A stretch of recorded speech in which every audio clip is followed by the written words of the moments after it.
All right, so today we're gonna learn the Middle Age art after the ancient art. So this is about the Middle Age art is fully focused on the Christianity, the Christian art. According to tradition, Jesus, known as Christ, was born in Bethlehem during the reign of Emperor Augustus. In time, his followers would become so influential in world affairs that our common calendar takes as its starting point the presumed date of Jesus' birth, calling it year one, right? As a matter of fact, the 6th century calendar makers who devised this plan were wrong in their calculations. Jesus probably was born between 4 and 6 years earlier than they had supposed, but the calendar has nevertheless become standard. So the Roman Empire dominated the Mediterranean region from the 2nd century BCE, later extending its control of Western Europe and the Middle East. But by the 4th century, the empire was crumbling in the West. Christianity was one of the numerous religions in the late Roman Empire, but it quickly became one of the most popular and well organized. Rome's attitude toward this new cultural force within its borders varied. Often the faith was tolerated, especially since it came to attract an increasing number of wealthy and influential people.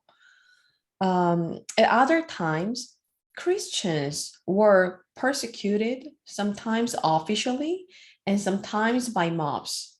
One reason for the persecutions was that Christians refused to worship the gods and goddesses of the state religion, including the emperor himself, in addition to their own god. Clearly, such people were a threat to the political stability and well-being of the empire.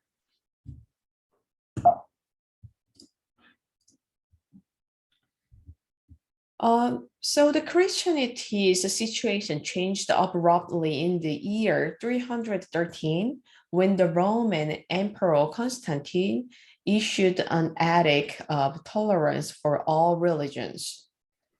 Not only were all faith now free to practice openly, but also the Constantine, this is him, himself patronized Christianity. While battling his political enemies in 312, Constantine had a vision of a cross with the inscription in Sign Concord. He interpreted this to mean that following Christian teachings and worship the Christian God would lead him to victory. He won the battle and converted to the Christian faith. So this is the Arch of Constantine in Rome. His triumphal art is a monument erected to commemorate his victories. It pictures the battle that secured his imperial title, as well as scenes of past emperors' triumph and personification of victory. So this is the panel picturing Constantine and his court, features small stereotyped figures, drapery described with thick lines and limited spatial depth. So everyone, let's look at these two sculptures. We're going to compare the ancient Greek sculpture, the left one, the Hellenism style, and the right one, the Middle Age sculpture. So when you see these two sculptures, can you find the differences? What's the difference? One on the left is The open. When is the open space? Yes. It's and a I feel like picture. is different material, like different marble. Yeah, different model. Yeah, clearly see, the left one is like, it's not biblical episode, but the right one is the biblical episode, based on the Christianity. Yes, it's correct. Mhm. How It about also has more movement in the first one. very It seems to have more movement and more lifelike, I would say, than the that's second. right. That's right. Very good. So the left one, the ancient Greek sculpture, which was made in the late 1st century BCE, before the century. On the other hand, the right one, look at the creation date, is the 312 to 15. So the left one, it has the implied motion, right? And it shows very advanced technique of freestanding sculpture. And the skin and the muscle look real. It is hard to believe that the sculpture's material is marble. So feels like we are in the middle of the happening. Can you believe it? It's made before the century. On the other hand, look at the right one, the Arch of Constantine sculpture. It looks like a flat sculpture and it doesn't show any volume. Also, all the figures in this sculpture depicted as not realistic and very simple. So feels like the advanced Greek technique was going back to the Mesopotamian art, even though this is made 400 years later, since the left Greek sculpture had been made. The reason is that Christianity treats artists as craftsmen, and they don't want to make any figures realistic and idealized. That is the point. They didn't accept any beautiful or idealized art, not other than worship of their God, Jesus Christ. So they don't care about advancement of artistic technique, just like Greek art. They only focused on the description of the Bible. So that's why many of scholars have called the Middle Ages as dark ages in art.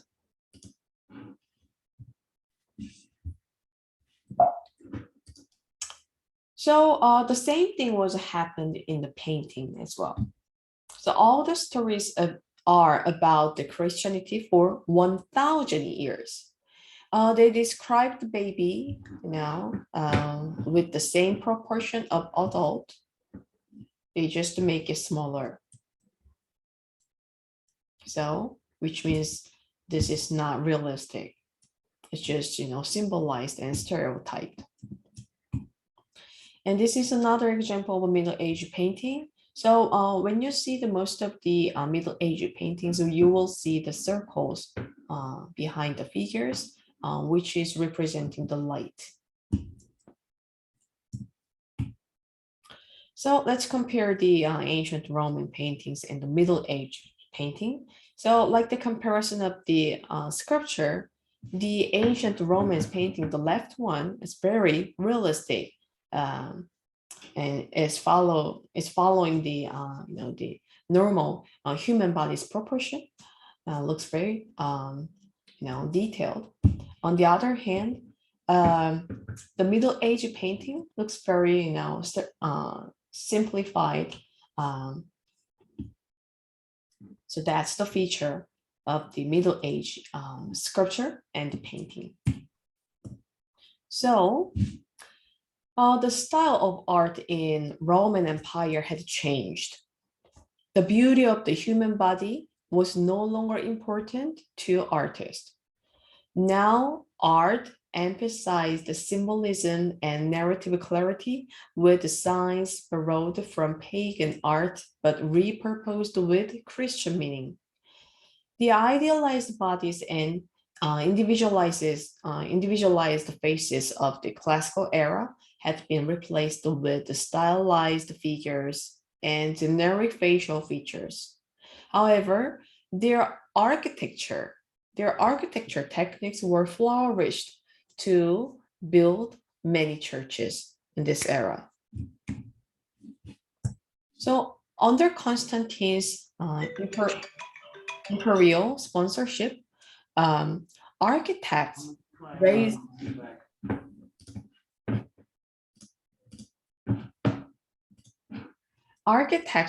a series of large and opulent churches at key locations in the empire. One of these was Old St. Peter's, built on the spot in Rome where it was believed that Peter, Jesus' first apostle, had been buried. So Christianity from the beginning emphasized congregational worship, and so a fundamentally different kind of building was needed, one that could contain a lot of people. A multi-purpose meeting hall called a basilica, this is it, and it was the standard building types of Roman architecture. So based on the basilica we just saw, the architects of Middle Ages developed three types of architecture styles. The first one is Byzantine architecture style, and the next one is Romanesque architecture style, and the last one is Gothic architecture style. So let's see one by one. So this is the Byzantine architecture style. The Byzantine Emperor Justinian I was a devoted patron of the arts. He founded hundreds of churches, hundred churches of with the mosaics and painting throughout his empire. Byzantine churches are grandeur with large scale, and it has dome like this, which is a hemisphere-shaped roofs. And this is the inside of Byzantine church. And the mosaic is the most featured of Byzantine architecture style church. Mosaic was favored the Byzantine technique.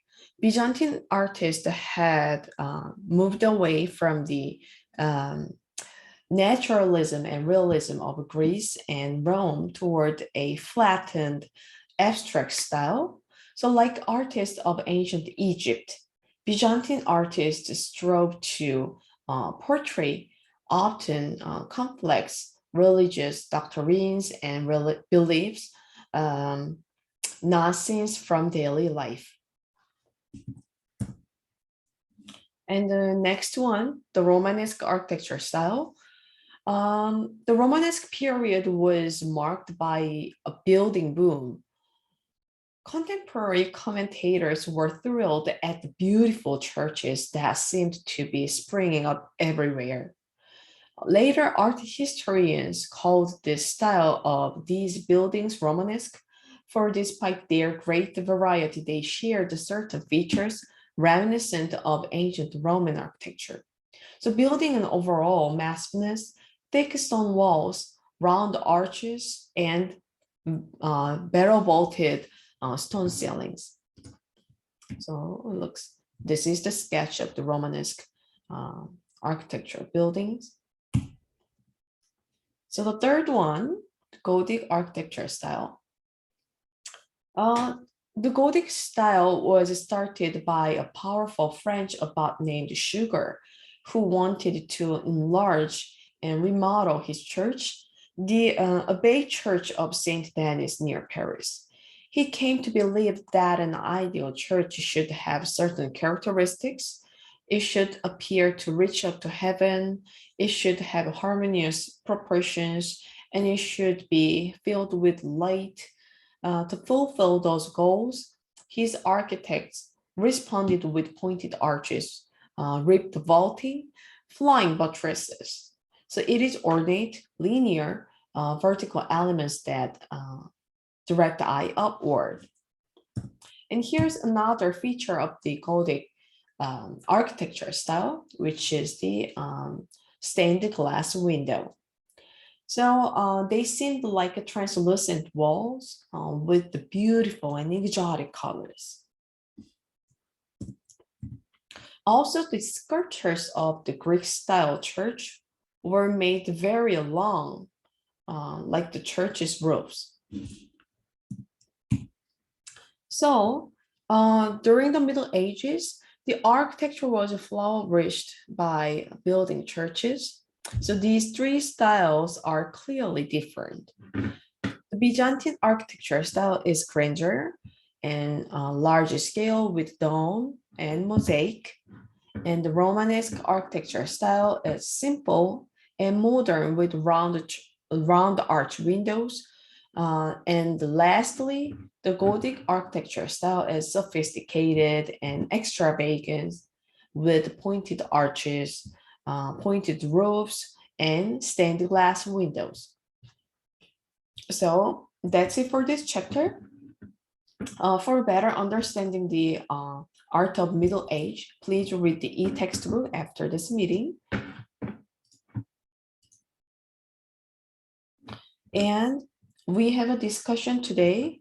Everyone, please go to week 11 and go find the week 11-1.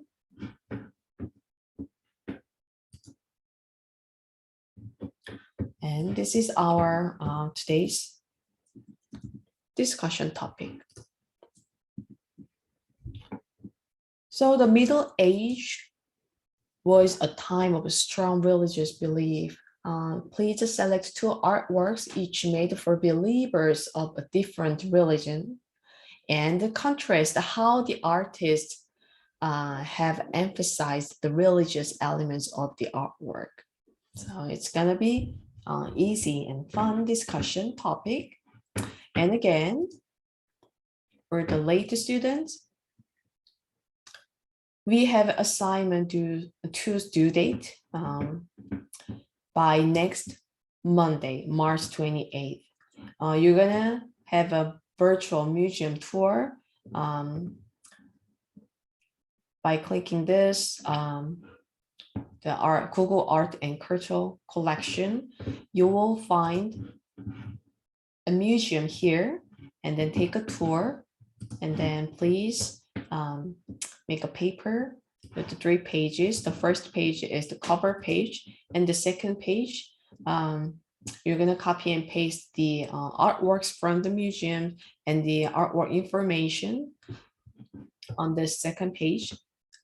And for the third page, which is the most important page, you're gonna write your appreciation about the artworks, the masterpieces you picked from the tour, and then about the whole museum tour. They should be your feeling, opinion, and thought about the tour. You are not going to copy and paste any information from the resources for the third page. It should be minimum 300 words. And then if you didn't submit the assignment 1, please submit it as soon as possible, because we only have about a month to finish this course. Also, if you miss any participation postings, please post it as soon as possible.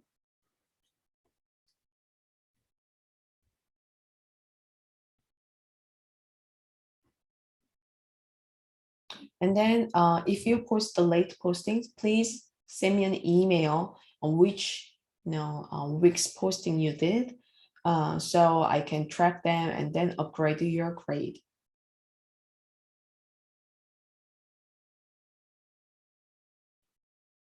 All right, sounds good.